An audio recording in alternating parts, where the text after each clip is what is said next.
Abrasando Corações.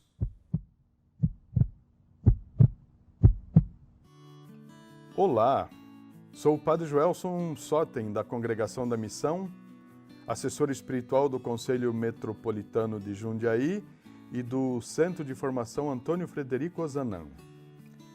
Nos acompanhem pelas redes sociais, acessando Ozanam TV, pelo Facebook e Instagram, ou pelo YouTube ozanam.tv. O tema do programa Abrasando Corações de hoje é o alvorecer da espiritualidade vicentina, primeira parte. Vicente de Paulo, quando saiu de casa, conheceu o embate entre católicos e protestantes.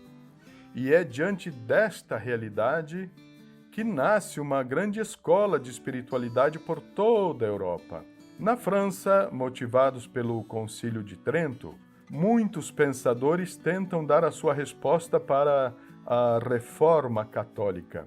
Entre eles aparece André Duval, Francisco de Sales, Pedro de Beril e muitos outros. Entre as mulheres destacamos Joana Francisca de Chantal.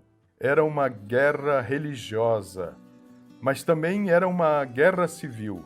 Países com a maioria protestante se degladiando com países de maioria católica. Uma vertente destes espiritualistas tentaram resgatar o humanismo, porque os que estavam neste embate manipulavam a mensagem cristã como um objeto qualquer. Eles haviam perdido todo o contato com a pessoa de Cristo. Várias publicações surgem neste período.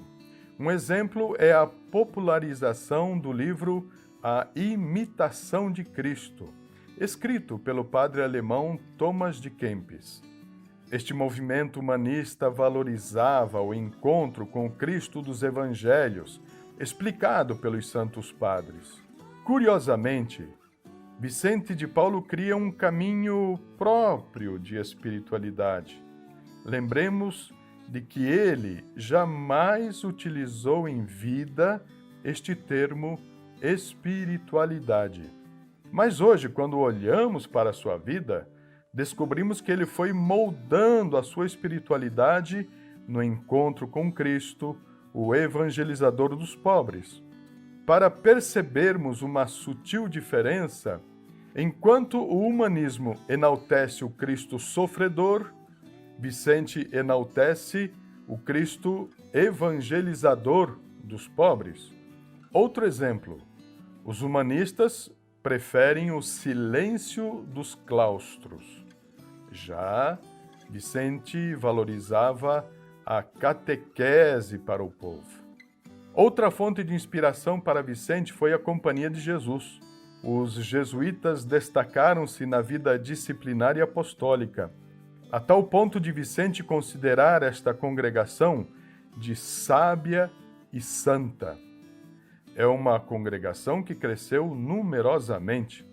No ano 1615, eram mais de 13.000 jesuítas espalhados por todos os continentes. Todas estas experiências e realidade vão moldando a espiritualidade vicentina. A situação da igreja na França e num todo na Europa eram degradantes. Não havia a visita dos bispos às paróquias. Os bispos, que nem sempre haviam sido ordenados padres, preocupavam-se mais com os negócios lucrativos e em benefício próprio do que no cuidado do rebanho. A escassa atividade apostólica transparecia o pouco zelo pela santidade da igreja. E fica ainda pior. A situação do baixo clero era desesperadora. Preguiçosos, mulherengos, bêbados, havia em todas as dioceses. Muitos eram ordenados sem nenhuma aspiração pastoral, com o único propósito de crescer social e economicamente. Esta situação não nos faz lembrar de alguém em especial? Sim, o próprio Vicente de Paulo, que queria ser padre para ajudar financeiramente a sua família. Mas graças ao bom Deus, Vicente dedicou sua vida aos mais pobres. No dia 6 de dezembro de 1658, Vicente escreve assim: pode ser que todas as desordens que vemos no mundo tenham que ser atribuídos aos sacerdotes. Isto poderia escandalizar alguns, mas o tema requer que indique, pela grandeza do mal, a importância do remédio. Tiveram várias conferências sobre esta questão, onde foi tratado a fundo para descobrir a origem de tanta desgraça. Mas o resultado tem sido que a Igreja não tem piores inimigos que os sacerdotes. Deles é que nasceram as heresias, e a ignorância estabeleceu seu trono entre o pobre povo, e isto por causa de suas próprias desordens e por não se colocar oposto com todas as forças, como tinham obrigação, a estas torrentes que têm inundado a terra. Um bispo amigo de Vicente lhe escreveu: sinto horror quando penso que em minha diocese há cerca de 7.000 sacerdotes bêbados e impuros que sobem ao altar todos os dias sem nenhum sinal de vocação. Trago aqui esta realidade porque todas essas situações amadureceram e comprometeram Vicente de Paulo na evangelização dos pobres.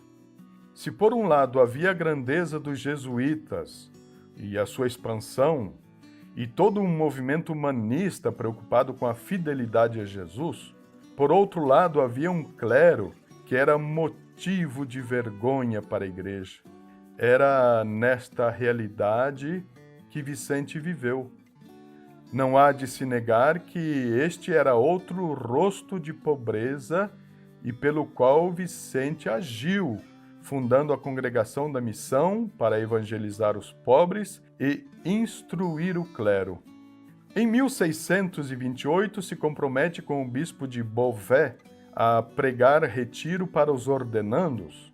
Em 1631, começam os retiros com os ordenandos e o clero de Paris. A espiritualidade vicentina vai se consolidando desta forma dentro desta triste realidade. E se não bastasse a realidade interna da Igreja, o que falar do povo de Deus?